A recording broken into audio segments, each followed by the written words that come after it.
네, 경제 현장 오늘 이슈 체크로 이어갑니다. 조금 전 지난해 합계 출산율이 발표됐습니다. 0.72명.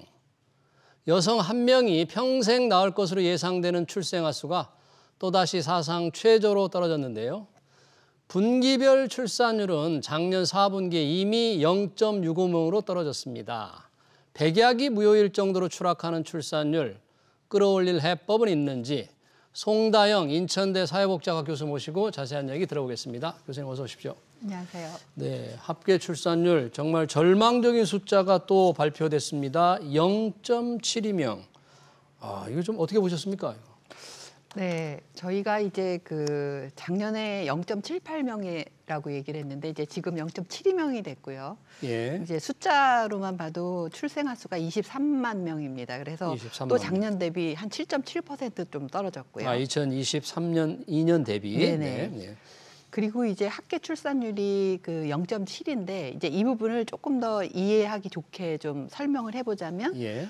인구 이제 1,000명당 출생아 수가 한 4.5명 정도밖에 되지 않는 겁니다. 그러니까 1,000명당 4.5명. 예, 그러니까 굉장히 이제 많이 떨어졌다고 볼 수 있는데 이 부분을 조금 다른 나라랑 좀 비교를 해보면 예. OECD 합계 출산율이 한 1.58 정도가 됩니다. 1.58명. 예, 그리고 이제 우리나라가 지금 0.7이라고 하면은 합계 출산율이 그러니까 2분의 1도 지금 안 되는 숫자니까 예. 어쨌든 문제는 상당히 크다 이렇게 볼 수 있겠습니다. 세계 거의 OECD에서 최저, 갈수록 떨어져 최저치를 또 경신해 정말 절망적인 숫자인데 조금 이 출산율을 조금 세분화해서 나이별로 좀 본다면 어떤 특징이 좀 있습니까? 네. 이제 우리가 이제 아이를 낳는 이제 시기를 한 25세에서 한 29세 이렇게도 볼 수 있고 30에서 34세 네. 그다음에 이제 35세 이후 이렇게 좀 나눠 볼 수가 있겠습니다. 그래서 한 지난 20년간 추이를 좀 살펴보면 네. 2003년도에는 주로 그러니까 25세에서 29세 정도의 여성들이 아이를 굉장히 많이 낳은 첨탑형 구조라고 볼 수가 있습니다. 네. 그런데 이제 이게 2013년이 되면 30세에서 34세로 이동을 이제 하게 됩니다. 조금 늦어지는 거네요. 예, 맞습니다. 예. 그러니까 이번에 2023년 거도 좀 다시 보면은 예. 30에서 34세 여성들이 아이를 이제 가장 많이 낳는 거로 나오고 이제 평균 출산 연령이 33.6세 이렇게 나오는데 이 기존의 2003년이나 2013년에 비해서 그 부분이 많이 낮아졌고요. 예. 낮아진 만큼 이게 어디로 이제 밀려났냐면은 35세 이상 여성으로 이제 밀려나는 형태. 그다음에 그렇군요. 25세에서 29세 여성들은 이제 아이를 더 안 낳는 형태. 덜 낳고. 이렇게 네. 변동을 좀 했다고 볼 수가 있겠습니다. 상대적으로 젊은 분들이 덜 낳고 네. 뒤로 미뤄지고 있는데 아까 말씀하실 때 어머니의 평균 출산 연령이 33.6세다 그러셨잖아요. 네네. 결국은 결혼을 늦게 하기 때문에 이러는 거죠? 예, 맞습니다. 일단 우리나라 출산 연령이 31.36세 정도가 됩니다. 그런데 이제 이 부분만으로 이제 설명하기는 좀 어렵습니다. 이제 어떻게 좀 설명을 해야 되냐면 예. 예전에는 이제 결혼을 하면은 출산을 한다라고 하는 것이 이제 좀 바로 연결이 되었는데 최근에 들어서는 결혼하고 출산을 또 분리하는 현상들이 좀 나타난다는 거죠. 결혼을 해도 애를 안 낳거나 맞습니다. 늦게 낳는다. 네네. 그래서 이제 결혼을 한 이후에 2년 안에 아이를 낳는 비율이 33% 정도밖에 되지 않습니다. 그래요? 그러니까 2년 이내에 아이를 안 낳고 이제 뒤로 더 늦은 더 뒤로 이제 미루게 되는데 이 부분을 어떻게 설명을 해야 될까 좀 살펴보면 예. 기본적으로 우리나라의 일하는 근무 방식이라든지 기업 환경, 그다음에 주거 관련된 부분 이런 환경들이 육아하기가 상당히 어렵다. 그러니까 이제 결혼한 부부들도 최대한 늦게 아이를 낳고 그러면서 이제 한 명만 낳는 그런 현상이 나타나죠. 이제 우리나라가 예전에 한 2010년도까지는 그래도 결혼한 사람들은 2명 이런 경우들이 나타났는데 이제 지금은 그렇지 않다라고 하는 부분이 있고 특히 이제 여성들 같은 경우에 직장에서 아이를 이제 낳게 되면 그만둬야 되는 그런 불안함이 있으니까 경력 단절될 우려. 예, 그렇습니다. 네. 이제 그러다 보니까 늦게 낳겠다라고 하는 것이 되면서 이렇게 이제 뒤로 좀 가는 부분들이 있고요. 그러네요. 또 하나 좀 저희가 생각해봐야 되는 것 중에 하나가 OECD 국가에서도 여성들이 사실은 이제 만혼 현상이라고 하는 거, 이제 결혼을 늦게 하는 거는 동일하게 나타나는데 결혼한 여성들하고 이제 동거를 통해서 아이를 낳는 그런 경향을 좀 비교를 해보면 예. 확실히 그 동거 관계에서 출산하는 여성들이 조금 더 아이를 빨리 낳는 현상들이 있다. 그래서 우리나라의 어떤 경직된 결혼 문화 이런 것들이 우리나라의 출산 연령을 이제 뒤로 늦추는 또 다른 OECD 요인이라고 국가에서는 볼 수 결혼을 하지 있겠습니다. 않고 동거하는 사람들에도 애를 예. 조금 낳는 게 많이 예, 있다. 그런 거를 이제 생활 동반자라고 얘기를 하고 생활 있습니다. 동반자의 출생이 좀 네, 많이 있다 그렇습니다. 이런 얘기네요. 네. 사실 지금 문제 지적을 많이 해주셨긴 한데 정부와 지자체 뭐 저출생 관련 대책 많이 내놓고 또 현금 지급도 많이 하고 그랬잖아요. 뭔가 핵심을 정말 비껴간 건지 아니면 현금 지급이 조금 부족한 건지 뭐 어디에 문제가 좀 있을까요? 저는 뭐 이 두 가지 모두 다 문제이지 않을까 이런 생각이 네. 드는데요. 일단 우리나라가 저출생 그다음에 합계 출산율 숫자 늘리는 거에 너무 급합니다. 이제 그러다 보니까 예. 청년들에게 주는 메시지가 돈 줄 테니까 애 낳아라 이런 형태의 방식들이 대단히 많았던 것 같습니다. 근데 이제 아시겠지만 아이는 돈만으로 사실 키울 수 없습니다. 아이를 키우려면 시간과 에너지 이런 것들이 저는 굉장히 많이 들어간다고 이제 예. 좀 생각이 드는데요. 저는 그런 생각이 듭니다. 우리나라에서 뭐 그 나이 드신 분들에게 손주 양육 수당 주고 네. 그다음에 부모는 나가서 늦게까지 일하고 이런 것들도 하나의 대안처럼 이제 얘기를 하는데 그렇게 대안을 제시하는데 네. 사실 그렇게 된다면 아이를 낳아서 기르는 즐거움, 그다음에 보람 이런 것들이 사실은 굉장히 없어질 거라고 생각이 들다 보니까 이제 결혼한 부부들도 이제 아이를 하나 이상은 이제 안 낳으려고 하는 그런 경향들이 좀 두드러진다고 볼 수가 있겠습니다. 그리고 이제 다음으로 현금 관련된 부분을 좀 말씀드려야 될 것 같습니다. 네. 왜냐하면 현금 지급이 많이 늘어나고 있는데 예, 그렇습니다. 제가 보기에도 최근에 들어서 상당히 예산이 많이 늘어난다. 이 부분은 뚜렷한 경향처럼 나타나는데요. 그러면 이제 우리나라가 OECD만큼이냐라고 하는 부분, 이제 저희는 이 모든 부분을 이제 비교를 해야 되는데요. 우리가 주는 중앙정부나 지자체가 주는 현금 지급이 OECD 국가 비교했을 때 그렇지 뭐 부족하다 그런 거예요? 예, 그렇습니다. 네. 이제 저희가 OECD는 이제 이제 나가는 예산들을 이제 비교해서 자료로 정리를 해놓는데요. 예. 한국에서 가족 관련해서 지원 예산이 나가는 게 GDP 대비 1.56 정도밖에 되지 않습니다. 1.56%? 예, 그렇습니다. GDP 대비. 그런데 네. 이제 OECD 평균이 이건 평균입니다. 이제 뭐 프랑스라든지 스웨덴 이런 데는 굉장히 3~4%까지 가는데요. 2.29% 정도입니다. 그러니까 우리나라가 OECD 대비해서 상당히 낮다 이렇게 볼 수가 있고요. 특히 이제 아동 수당이라든지 육아 휴직 급여와 같이 직접적으로 아이를 낳아 기르는 것과 관련된 예산을 봐도 우리나라의 그 육아현금 지원은 요 부분으로만 보자면 0.32%인데요.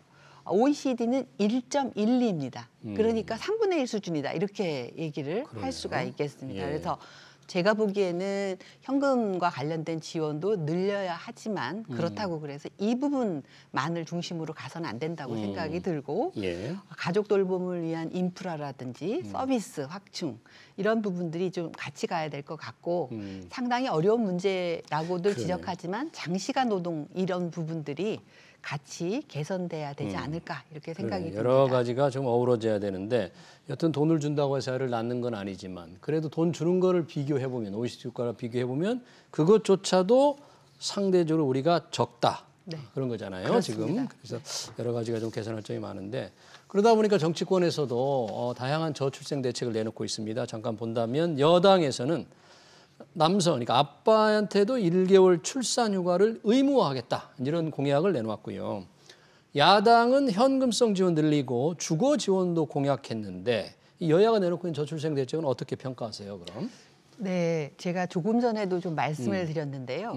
저는 이제 그 야당에서 지금 이제 나온 것 중에 하나가 뭐냐면은 돈을 줄 테니까 아이 낳아라. 1억 원 주고 네. 돈 아이를 낳으면 뭐 이자 깎아주고 예, 원금 그렇습니다. 덜 갚게 하는 거. 예, 예. 그리고 이제 뭐 아이 낳으면은 그 주거 부분 관련해서 탕감해주겠다 이제 이런 예. 방식들을 그렇죠. 했는데 이제 아까 말씀드렸던 것처럼 실제로 이제 청년들이 어떤 성인기로 이행을 할 때나 혹은 주거 관련된 것들을 하는 거는 사실은 사회보장 정책으로 가야지 이 부분을 출산하면은 주겠다, 출산하면은 탕감해주겠다 이런 방식은 저는 문제다라고 생각을. 사회보장 정책으로 접근해야 그렇습니다. 된다. 네네. 그래서 이렇게 가지 않아야 된다고 생각이 들고요. 예. 이제 여당에서 이번에 어쨌든 출산휴가 의무화라고 남성 하는 의무화. 그렇습니다. 저는 이 부분은 상당히 의미가 있다 이렇게 좀 보여집니다. 이제 여성들이 이제 아이를 기르는데 사실은 같이 남성들과 좀 해야 되는데 사실 제도적으로 참 안 된 부분이 있었기 때문인데요.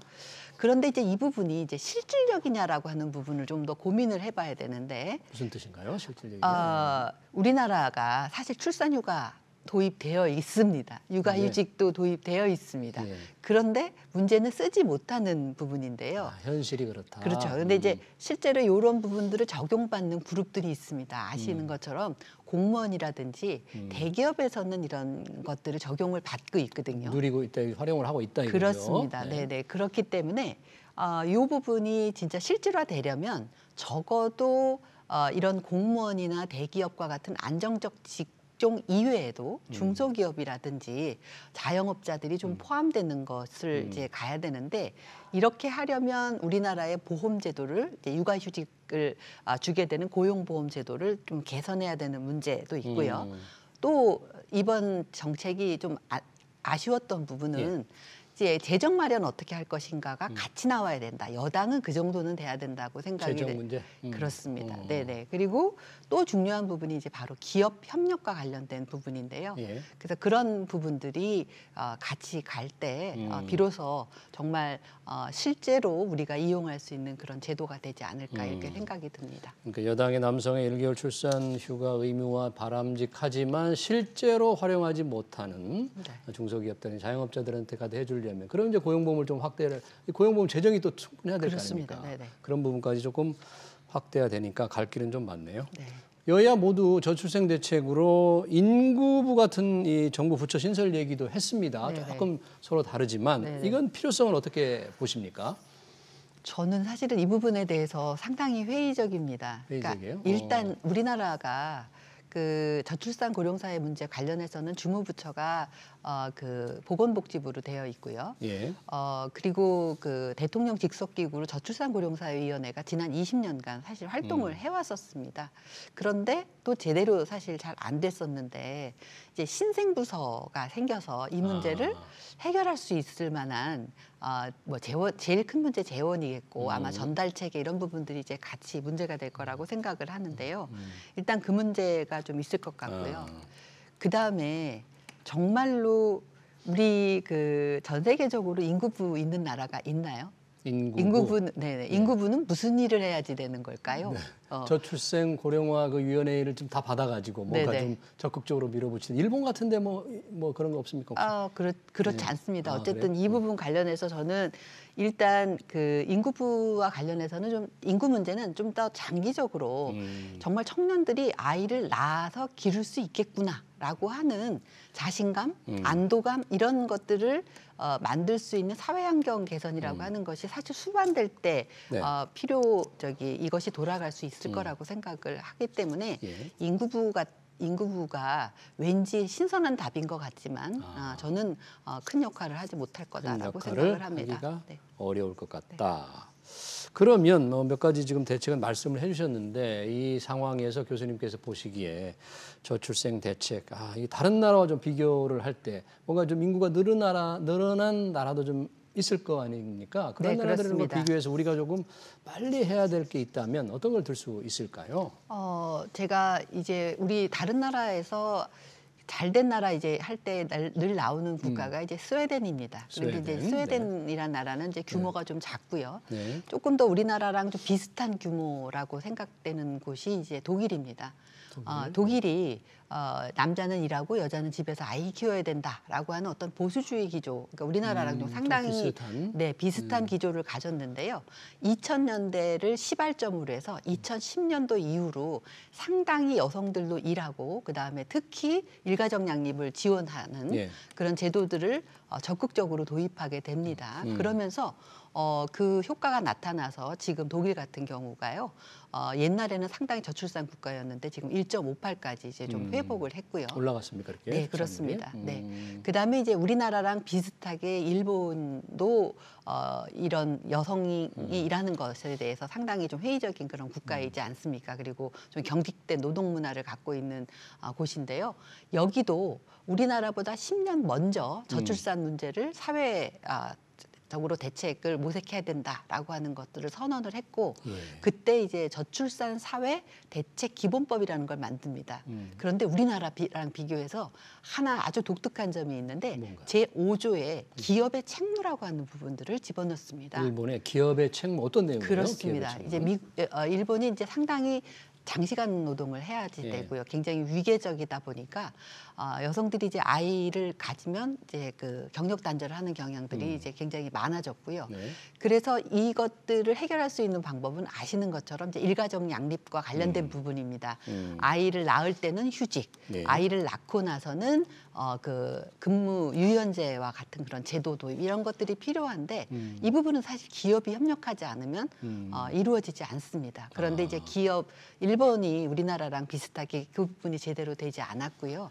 그래서 저출산 사회 대책 기본법에 연동해서 10년 특별 법안으로 뭐를 만드냐면 차세대 육성 지원 추진법이라고 하는 것을 만듭니다. 차세대 육성 지원법. 네. 네. 그런데 이제 그게 바로 뭐냐면 100인 이상 기업을 대상으로 해서 육아휴직과 관련된 부분, 근로유연제 관련된 부분을 어떤 행동계획을 할 것인가와 관련된 내용을 집어넣었다. 이런 부분들이 상당히 그거였고요. 그래서 이제 일본은 그러니까 기업의 책무, 일하는 여성들이 육아와 함께할 수 있도록 좀 환경을 제대로 바꿔나가는 게 좀 더 중요하다 그런 말씀이시네요. 그렇습니다. 네네. 그래서 일본 같은 경우에 뭐 반전을 했다 이렇게 표현할 수는 없지만 적어도 1.3부 정도 수준을 지금 유지하고 있다라고 하는 측면에서 우리나라에서도 정말 기업이 좀 이런 저출산 문제에 좀 같이 하는 것들을 좀 더 적극적으로 이제 고민해야 될 시기가 오지 않았을까 이렇게 생각이 듭니다. 정부의 현금 지원도 필요하겠지만 기업이 직접 나서서 이웃나라 일본처럼 뭔가 기업의 저출산 관련된 대책을 해결할 수 있는 환경 조성이 되도록 정부가 좀 책무를 좀 주는 것도 필요하다. 그런 것으로 정리를 하도록 하겠습니다. 최악의 출산율, 합계 출산율 0.72명, 이 참담한 숫자에 관한 얘기 잘 들었습니다. 지금까지 송다영 인천대 사회복지학과 교수였습니다. 교수님 고맙습니다. 감사합니다.